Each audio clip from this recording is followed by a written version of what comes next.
नमस्कार, city vision channel में मैं शालीमार आपका स्वागत करती हूं। आप देख रहे हैं क्राइम न्यूज। पुलिस ने कहा है कि हैदराबाद में नए यातायात नियम कल से लागू होने जा रहे हैं। नियमों का उल्लंघन करने पर जुर्माना लगाया जाएगा। हैदराबाद और सिकंदराबाद में नए यातायात नियम लागू होंगे। प्रशासन ने यातायात नियमों को और सख्त करते हुए फैसला लिया है। इसके मुताबिक पुलिस ट्रैफिक नियमों का उल्लंघन करने वालों पर भारी जुर्माना लगाने जा रही है। सोमवार से नए ट्रैफिक नियम लागू होने जा रहे हैं। नए नियमों के मुताबिक अगर वाहन चालक सिग्नल के पास स्टॉप लाइन पार करता है तो 100 रुपए जुर्माना वसूला जाएगा। साथ ही अगर दुकानदार फुटपाथ पर अतिक्रमण कर अपना कोई सामान रख देता है तो उन पर भारी जुर्माना लगाया जाएगा। साथ ही पैदल चलने वालों को परेशान करने वाली पार्किंग पर 600 रुपए का जुर्माना भी लगाया जाएगा। उन्होंने कहा है कि अगर मोटर चालक फ्री लेफ्ट को ब्लॉक करते हैं और अन्य वाहनों को गुजरने से रोकते हैं तो उन पर 1000 रुपए का जुर्माना लगाया जाएगा। नए नियमों के तहत सोमवार से यातायात पुलिस विशेष अभियान चलाएगी। क्या साइबर अपराधियों ने आपके बैंक खाते से पैसे चुराए? क्या आप सोच रहे हैं कि उस पैसे को वापस कैसे लाया जाए? हालांकि आपको तत्काल सहायता के लिए 1930 पर कॉल करने की आवश्यकता है। यदि आप इस टोल फ्री कॉल सेंटर पर कॉल करते हैं और शिकायत करते हैं तो संबंधित बैंक खातों की फ्रीज किया जा सकता है। इसके अलावा ऑनलाइन धोखाधड़ी से संबंधित किसी भी शिकायत की सूचना इस कॉल सेंटर पर दी जा सकती है। दिन प्रतिदिन बढ़ते साइबर वित्तीय अपराधों की पृष्ठभूमि में केंद्रीय गृह विभाग ने 1930 के इस कॉल सेंटर को पिछले नंबर 155260 को बदलकर उपलब्ध कराया है। इससे पीड़ितों को कॉल सेंटर पर कॉल करने और पुलिस स्टेशन व बैंकों के चक्कर लगाने के बजाय शिकायत करने में सक्षम बनाया गया है। प्रत्येक राज्य में यह कॉल सेंटर उस राज्य के पुलिस विभाग के अधिकार में काम करता है। तेलंगाना के संबंध में साइबर कमिश्नरेट के अंतर्गत साइबर अपराध विभाग ने 1930 सेवाएं स्थापित की गई है। इस 1930 सेवाओं द्वारा पहले ही कई समस्याओं का समाधान किया जा चुका है, जो कुछ महीनों से उपलब्ध है। यह हेल्पलाइन 24 घंटे काम करती है। इसके अलावा साइबर अपराध पीड़ितों से ऑनलाइन शिकायतें प्राप्त करने के लिए T4C नामक विशेष पोर्टल भी उपलब्ध कराया गया है। इस पोर्टल पर पीड़ित कहीं से भी अपनी शिकायत दर्ज करा सकते हैं।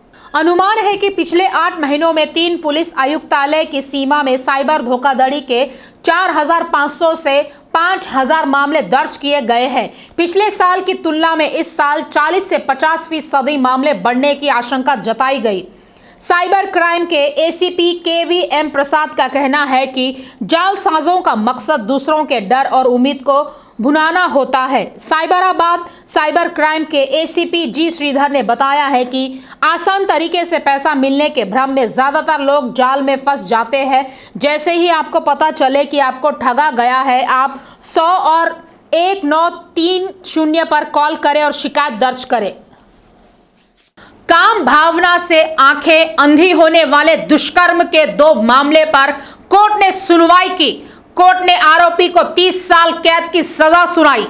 7 साल की लड़की और अन्य एक लड़के के साथ दुष्कर्म करने के मामले में अपराधी को कोर्ट ने कठोर कारावास की सजा सुनाई और 13,000 रुपए का जुर्माना लगाया। आरोपी सुशील कुमार सिंह रंगारेड्डी जिले के राजेंद्र नगर मंडल के कांटेदान में एक खाद्य उत्पादन कंपनी में सुरक्षा गार्ड के पद पर कार्यरत था। वह कंपनी से जुड़े एक आवासीय परिसर में रह रहा था। उनकी पत्नी और 3 बच्चे बिहार के पैतृक गांव में रहते हैं। अकेले ही रहने से उसे शराब और अन्य बुरी आदतों की लत लग गई। इसी क्रम में 4 मई को 2019 को वह समोसा देने की आशा में बच्ची को बुधवेल रेलवे स्टेशन के पास सुनसान जगह पर ले गया, दुष्कर्म किया और फरार हो गया। मेलार देवपल्ली पुलिस ने मामला दर्ज कर CCTV फुटेज के आधार पर आरोपी को गिरफ्तार कर रिमांड पर भेज दिया। गहन जांच के बाद आरोपी के खिलाफ पोक्स एक्ट के तहत कोर्ट में चार्जशीट दाखिल की गई। मामले की सुनवाई कर रहे साइबराबाद मेट्रोपॉलिटन सेशन जज R तिरुपति ने आरोपी को 20 साल कैद और 10,000 रुपए जुर्माने की सजा सुनाई। इस घटना से पहले 19 अप्रैल 2019 को आरोपी सुशील कुमार सिंह ने लड़के का यौन शोषण किया था। उसने राजेंद्र नगर मंडल के एक खेत में बेर खरीदने की उम्मीद में खेल रहे एक लड़के का बेरहमी से यौन उत्पीड़न किया और उसे पास के एक शमशान में ले गया। मैलार देवपल्ली पुलिस ने मामला दर्ज कर आरोपी को रिमांड पर लिया है। पुलिस ने गहन जांच के बाद तकनीकी और चिकित्सीय साक्ष्य के साथ कोर्ट में चार्जशीट दाखिल की है। इस मामले में जज तिरुपति ने आरोपी को 10 साल कैद और 3,000 रुपए जुर्माना, कुल 30 साल कैद और 13,000 रुपए जुर्माने की सजा सुनाई। इसके अलावा उन्होंने जिला विधिक सेवा प्राधिकरण ने पीड़ित बच्चों को 5 लाख रुपए मुआवजा देने की सिफारिश की है। जीडी मेटला पुलिस स्टेशन की सीमा में सोशल मीडिया पर फर्जी अकाउंट से युवती का उत्पीड़न करने की घटना उजागर हुई। आरोपी ने युवती का फोटो डाउनलोड कर फेसबुक पोस्ट किया। तत्पश्चात फोटो मार्फिंग कर अपलोड करने की धमकी देते हुए उसने युवती को ब्लैकमेल किया व मोटी रकम मांगी। उत्पीड़न से परेशान युवती ने जीडी मेटला पुलिस स्टेशन में शिकायत दर्ज कराई। पुलिस ने शिकायत के आधार पर युवक को गिरफ्तार कर रिमांड पर भेज दिया। सूर्यापेट जिला हुजूरनगर मंडल के वेंकट नगर के ईदा गुरुवैया के बेटे नवदीप ने इंटर तक की पढ़ाई की।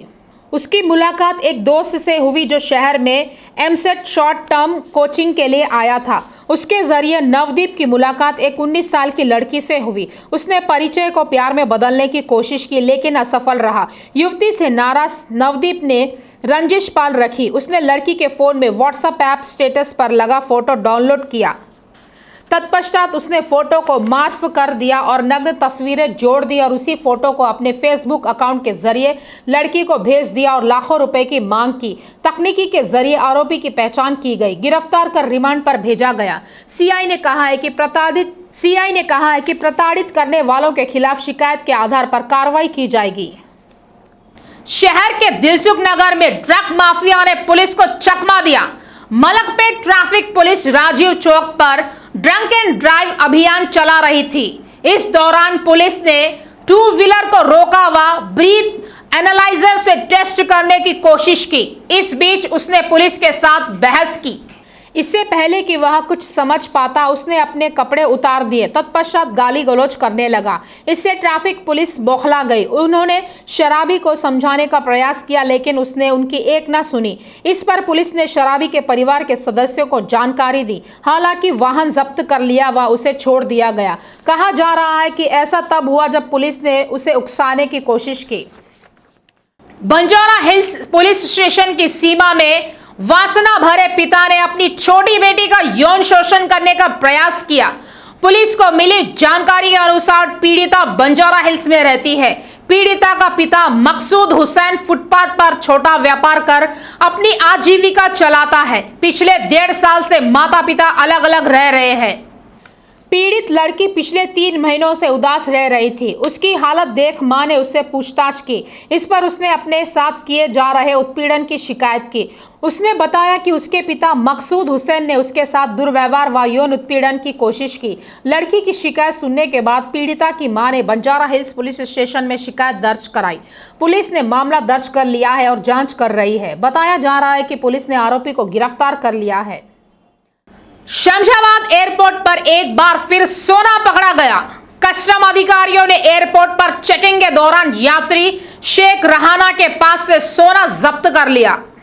सीमा शुल्क अधिकारियों ने पेस्ट के रूप में ले जाया जा रहा 435 ग्राम सोना जब्त कर लिया है। साथ ही 3 अन्य महिलाओं के पास से भी सोना बरामद हुआ है। महिलाओं को हिरासत में लेकर अधिकारी उनसे पूछताछ कर रहे हैं। बैंकों को लूटना पुराना तरीका है। एटीएम में पैसे पहुंचाने वाले वाहनों के साथ फरार होना नया तरीका है। कोई हथियार की आवश्यकता नहीं है। यह लोगों के बदलते रवैये से मेल नहीं खाता। चोरी करने का मौका मिलते ही इसका अच्छी तरह से फायदा उठाया जाता है। चोर के हाथों में तिजोरी की चाबी देने पर उसकी चारों उंगलियां घी में रहती है। इसी बात को ध्यान में रखकर कुछ आरोपी नकदी रखे वाहन के साथ ही फरार हो जाते हैं। वाहन में ढेर सारे पैसों को देखकर मन में खोट पैदा हो जाती है। एटीएम में पैसे रखने वाले वाहनों में एक प्रणाली भी होती है जो आपात स्थिति में वाहन को आगे बढ़ने से रोक सकती है। किसी हमले की स्थिति में आपको तुरंत सूचित करने के लिए एक पैनिक बटन दबाना होता है। संपत्ति को लूटने की मंशा रखने वाले वाहनों के ड्राइवर व्यवहार में खामियों को नोटिस करते रहते हैं और उन्हें एक अवसर के रूप में इस्तेमाल करते हैं। चोरों को लगता है कि अगर वे नकदी के साथ वाहन लेकर लंबी दूरी तय करेंगे तो जीपीएस ट्रैकिंग के जरिए उनकी मौजूदगी का पता चल जाएगा। इस तरह की घटनाओं में पुलिस आरोपी को तो पकड़ लेती है, लेकिन पैसों की पूरी वसूली नहीं हो पाती है। आरोपियों की गिरफ्तारी में देरी होने के कारण नकदी की वसूली कम होती जा रही है। ऐसी घटनाओं पर कार्रवाई के लिए केंद्रीय विभाग ने दिशा निर्देश जारी किए हैं।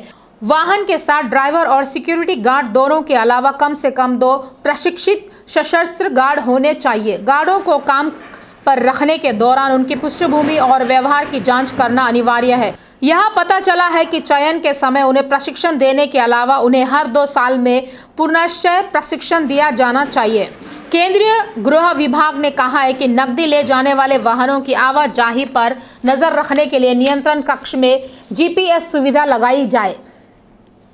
विजयवाड़ा में 14वें अतिरिक्त जिला न्यायालय की न्यायमूर्ति मूर्ति इंदिरा प्रियदर्शनी ने फैसला सुनाया है। उन्होंने अपने फैसले में कहा है कि अभिनेता पृथ्वीराज को अपनी पत्नी श्रीलक्ष्मी को हर महीने 8 लाख रुपए गुजारा भत्ता के रूप में देना होगा। पत्नी श्रीलक्ष्मी ने कहा है कि पृथ्वीराज विजयवाड़ा में मेरे मायके में रहता था और फिल्मों में अभिनय करने के लिए चेन्नई जाता था। उन पर सभी खर्चों को मेरे माता पिता ने वहन करते आ रहे थे। इस दौरान वह अक्सर मुझे प्रताड़ित करता था। पीड़िता ने शिकायत में कहा है कि 5 अप्रैल 2016 को वह घर से चला गया। विजयवाड़ा की श्रीलक्ष्मी ने वर्ष 1984 में पश्चिम गोदावरी जिले के ताड़ेपल्ली गुडेम के बाली रेड्डी पृथ्वीराज से शादी की। इनकी एक बेटी और एक बेटा है। उसने 10 जनवरी 2017 को अदालत में याचिका दायर की। याचिका में दावा किया गया है कि उसका पति फिल्मों और टीवी धारावाहिकों के माध्यम से प्रति माह 30 लाख रुपए कमा रहा है। न्यायाधीश पृथ्वीराज, जिन्होंने मामले के उदाहरणों की जांच की, ने अपनी पत्नी को मामला दर्ज करने के बाद से प्रति माह 8 लाख रुपए का भुगतान करने का आदेश दिया। उन्होंने फैसला दिया है कि हर महीने की 10 तारीख तक मेंटेनेंस का भुगतान किया जाना चाहिए। मेडचल जिले के मेडीपल्ली पुलिस स्टेशन की सीमा में चोरी में शामिल आरोपी को पुलिस ने गिरफ्तार कर लिया है। डीसीपी रक्षिता मूर्ति ने बताया है कि उनके खिलाफ मामला दर्ज कर लिया गया है और उन्हें रिमांड पर भेज दिया गया है। महबूबनगर जिले के मोहम्मद सुभान दिन में जोमैटो डिलीवरी बॉय का काम करता था। इसी क्रम में कई घरों में जा चुका सुभान चोरी कर रहा था। फिलहाल पुलिस ने पीड़ितों की शिकायत पर मामला दर्ज कर जांच शुरू कर दी है। सीसीटीवी के आधार पर आरोपी की पहचान कर ली गई है। मलकाजगिरी के डीसीपी रक्षिता मूर्ति ने कहा है कि उसके पास से 13 तोले सोना के आभूषण, 58 तोला चांदी के आभूषण और एक 2 पहिया वाहन जब्त कर लिया गया है। चारों आरोपी अच्छे परिवार से हैं। उन्हें शराब और ड्रग्स लेने की आदत नहीं है। परिवार के सदस्यों और दोस्तों में कोई मनमुटाव नहीं है। उनकी स्कूली जीवन में रुचि, महत्वाकांक्षा और लक्ष्यों के बारे में स्पष्ट नीति है। जुबली हिल्स गैंग रेप के केस में आरोपियों के बारे में जुवेनाइल जस्टिस बोर्ड का यह नजरिया है। सनसनीखेज मामले में 5 आरोपी घटना में शामिल हैं। अदालत 4 आरोपियों को मेजर बालिग मानती है। जुबली हिल्स एमनेशिया पब के 5 लड़की के साथ सामूहिक बलात्कार के मामले में महत्वपूर्ण मोड़ आया है। इस घटना ने तेलुगु राज्यों में हलचल मचा दी थी। 5वें अतिरिक्त मुख्य metropolitan magistrate cum principal magistrate of juvenile justice के बोर्ड ने कहा कि 5 में से 4 नाबालिगों को मेजर माना जाना चाहिए। मामला नामपल्ली जुवेनाइल न्यायालय में स्थानांतरित कर दिया गया। अदालत ने कहा कि घटना के दौरान युवक शराब या अन्य नशीली दवाओं के प्रभाव में नहीं थे। कोर्ट ने कहा कि उनसे बात करने पर पता चला कि इस दुष्कर्म को अंजाम देने वाले सभी जानते हैं। इसमें कहा गया है कि वे अपने कार्यों के परिणामों से पूरी तरह अवगत हैं और विभिन्न मुद्दों पर एक स्पष्ट विचार रखते हैं। मामले की गंभीरता को देखते हुए जुवेनाइल कोर्ट द्वारा नाबालिग के रूप में दोषी पाए गए 5 में से 4 मेजर आरोपियों पर जुवेनाइल कोर्ट में मुकदमा चलाने का आदेश दिया गया। बोर्ड ने कहा कि चूंकि CCL 5 के खिलाफ लगाया गया आरोप गंभीर होने पर उनकी मानसिक स्थिति का आंकलन नहीं किया गया। इसी साल 28 मार्च को जुबली हिल्स के एमनेशिया पब में आई लड़की को कुछ युवकों ने अपहरण कर लिया और कहा कि वे उसे उसके घर ले जाने वाले हैं। रास्ते में उन्हें 2 कारों का इस्तेमाल सामूहिक दुष्कर्म के लिए किया गया। जुबली हिल्स पुलिस ने 2 जून को पीड़िता की शिकायत पर मामला दर्ज कर जांच शुरू कर दी है। जुबली हिल्स के सुनसान जगह पर ले गए और नाबालिग के साथ सामूहिक दुष्कर्म की पुष्टि हुई है। मामला सनसनी बन गया क्योंकि इस दुष्कर्म के सभी आरोपी राजनीतिक और व्यापारिक परिवारों से ताल्लुका रखते हैं। इस मामले को गंभीरता से लेने वाली नगर पुलिस ने पाया कि इस मामले में 6 लोग शामिल थे। मुख्य आरोपी सऊदुद्दीन है। शेष 5 आरोपियों को नाबालिग बताते हुए बाल सुधार गृह भेजा गया।